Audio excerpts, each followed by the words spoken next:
teknik industri juga ada mata kuliah terkait gambar teknik. Betul. Kayak gitu pasti ada ya? Pasti ada. Itu yang digambar apa?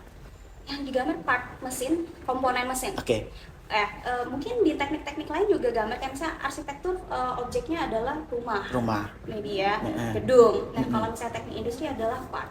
Pak. Ya, karena nanti kita akan mengurusi untuk mengerjakan satu buah produk ini dikerjakan oleh mesin apa. Nah, mesin tersebut kalau misalnya rusak, ini bagian apanya sih? Nah, kita kan harus tahu tuh semuanya. Kayak gitu. Kalau ataupun untuk produk yang digambar tuh kalau nggak part mesin ya produk. Oke. Gitu. Kita kan harus membuat inovasi. Oke, produk yang sudah dijual ke masyarakat apakah bisa diterima atau tidak? Untuk bisa diterima kita harus punya gambarannya seperti apa. Jadi seperti itu.